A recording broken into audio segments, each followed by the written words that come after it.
दोस्तों, मैं फैयाज शेख। क्या आपके भी एरिया में बच्चा चोरी जैसी अफवाह बहुत तेज़ी के साथ फैल रही है? क्या आपके यहाँ भी चोर घर में घुसकर लूटपाट कर रहे हैं?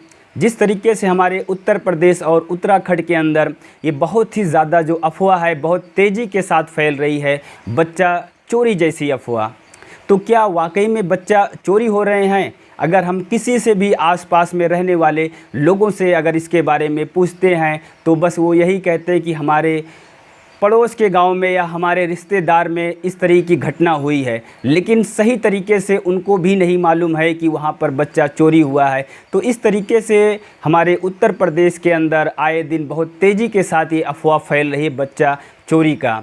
हालांकि जिस तरीके से लोग रात में भी पहरा दे रहे हैं कहीं कहीं पर, और कोई अनजान व्यक्ति आ जाता है उनके गांव में तो उसको बेरहमी से उसकी पिटाई भी कर देते हैं। और कहीं कहीं पर तो हद ये हो गई है कि अगर कोई व्यक्ति अगर पूछताछ के लिए भी अगर किसी गांव में किसी वजह से या कोई काम से आ रहा है तो उसकी भी ज़बरदस्त तरीके से लोग गांव वाले मिलकर पिटाई कर देते हैं। और कहीं कहीं पर गोलियां भी चल रही हैं। तो आज जो खबर आपको बताने वाले हैं ये सहारनपुर से शाहरुख के नाम के एक लड़के को गोली मार दी गई है।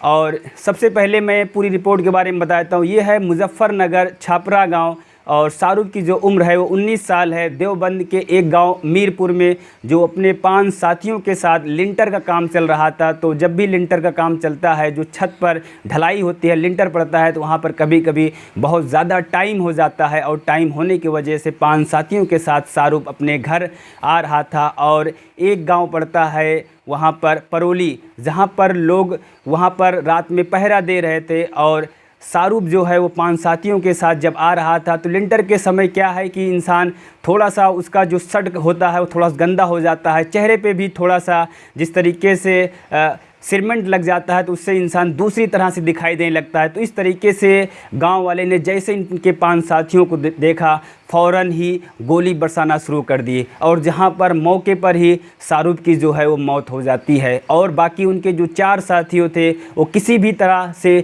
भागकर छिपकर अपनी जान को बचाए।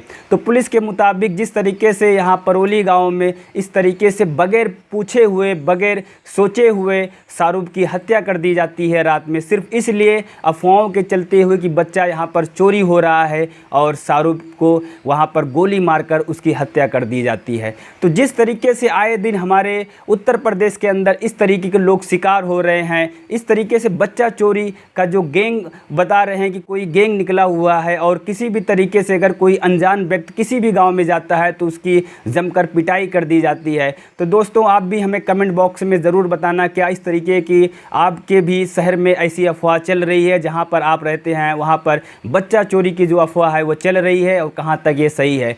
और हमने इसके बारे में थोड़ा बहुत जांच पड़ताल भी की तो मालूम ये पड़ा कि ऐसा कोई भी मैटर नहीं है, सिर्फ ज़बरदस्ती लोग इस अफवाह का शिकार हो रहे हैं। तो दोस्तों, अगर आप अपने गांव में रहते हैं तो अगर इस तरीके की घटना भी हो रही है तो सबसे पहले आप स्वयं अपने घर वालों की रक्षा करें और उनको ध्यान रखें, और हमेशा आपको अपने बच्चों को ध्यान देना है, लेकिन इस तरीके से आप अफवाहों से दूर भी रहें। अगर कोई अनजान शख्स भी आपके गाँव में आता है तो सबसे पहले आप उसे पकड़ें, उससे पूछताछ करें, और उसके बाद में उसे पुलिस के हवाले कर दें। आप बिल्कुल कानून को हाथ में नहीं लेकर उसकी आप बिल्कुल पिटाई नहीं कर सकते हैं। लेकिन गांव में अक्सर ऐसा देखा गया है कि जैसे ही कोई अनजान शख्स मिलता है उसकी जमकर पिटाई कर दी जाती है। लेकिन कभी कभी ऐसा होता है कि वो जो भी अनजान शख्स आता है वो बेकसूर होता है और ज़बरदस्ती उसकी पिटाई कर दी जाती है। तो दोस्तों, बहुत ही ख़ास रिपोर्ट थी। यूपी के अंदर ये अफवाह बहुत तेज़ी के साथ फैल रही है। मैंने सोचा इसके बारे में आपको ज़रूर अपडेट देता हूं। तो दोस्तों, आज की रिपोर्ट में इतना ही, फिर मिलते हैं कुछ नई टॉपिक में। तब तक के लिए अपना ख्याल रखें और भाई को इजाज़त दें।